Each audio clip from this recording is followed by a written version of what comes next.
The Psyche of Success, the video blog that helps you reach the next level. Education, entertainment, and motivation to help you and your team succeed in business and in life. Subscribe, share, and learn. Welcome to the Psyche of Success with your host, Jody Holland.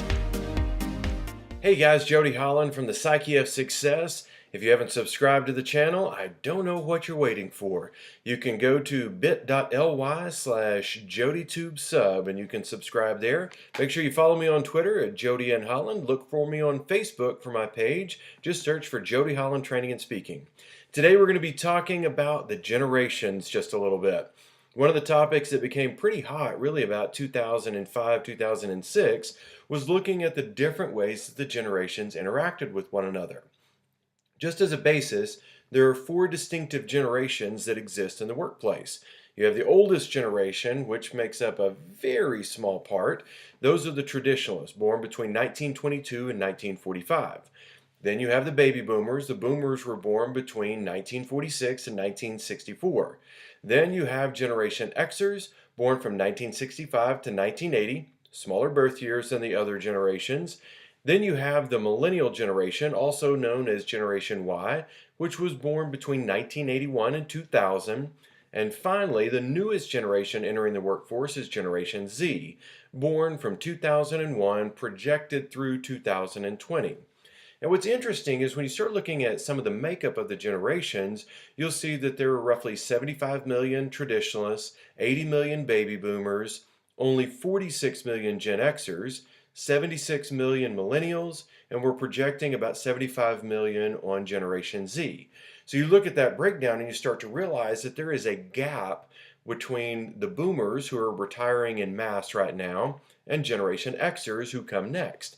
Typically, what you would see is you'd have the oldest generation in charge in most organizations, with the next generation being prepped to take over.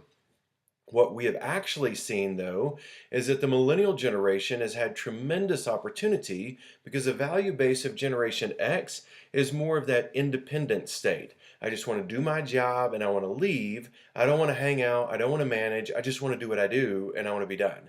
And that's kind of that model for that most of that generation. If you track that back to the way that they develop their values, what you start to realize is that Generation X, they were known as the latchkey kids. They would go home after school with a string around their neck with a key on the end in order to open the latch. The latchkey kids did not have mom or dad waiting for them after school, nor did they have after-school programs, nor did they have a lot of daycare. So what you found is that they had a lot of alone time. A lot of time to kind of just do whatever they wanted to do, to have fun, to play around, to do whatever. So you look at that generation and you look at the way that they were raised with the fact that they had more time by themselves, it starts to help you understand that when they got older, they wanted the same thing. We have a tendency to want the world that makes the most sense to us. Typically, the world that makes the most sense to you is the one that you grew up in. So I'm doing this today because I've had several of my clients just this week call me and say, I'm losing at the millennial game. And I'm like, okay, the millennial game, what exactly is that game?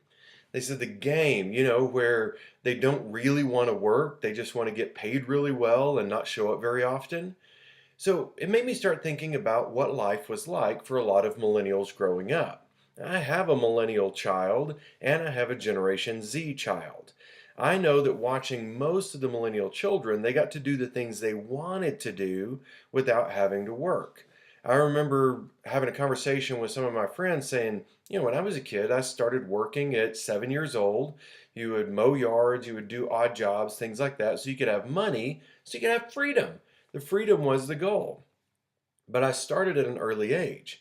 We didn't do 4, 5, and 6 different activities because we had to have time to work.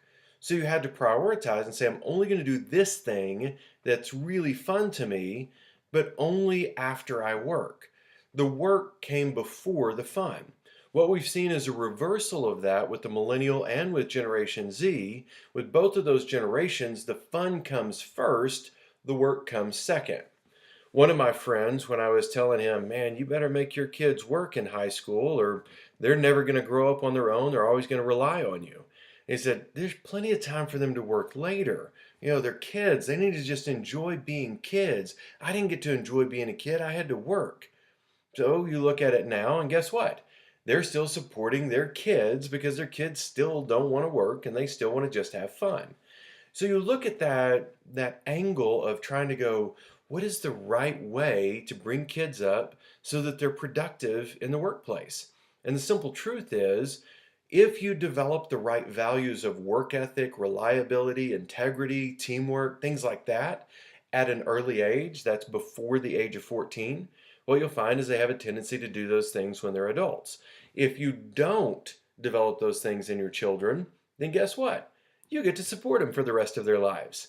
There was a research study I read a few years ago that said the average millennial child will rely on their parents for some type of financial support until around the age of 40. Yeah, I said 40.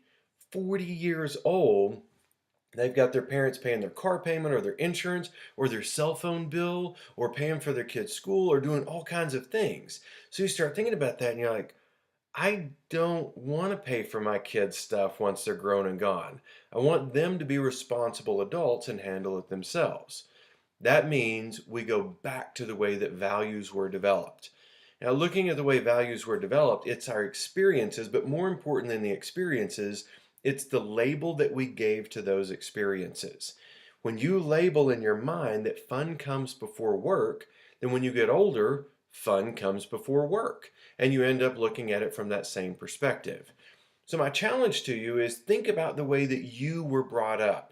Think about the things that you experienced, but most importantly, think about the way that you labeled work and fun and priorities and start analyzing, okay, how does that work in my workplace? What are other people doing? And I don't mean go and confront them and go, I think you're lazy. All you want to do is have fun. But I do mean just pay attention. Next week, I'm going to be talking about the way that we form our values and the 3 stages of psychological development that we go through according to Massey. So I look forward to seeing you next Wednesday. Make sure you tune back in. If you've not subscribed, make sure you go subscribe right now. Don't wait. Go ahead and subscribe. And then also make sure you tell your friends and share this video. I want to keep providing great stuff for you, and I look forward to you sharing this great stuff with everyone that you know. I'm Jody Holland with the Psyche of Success. We'll see you next week.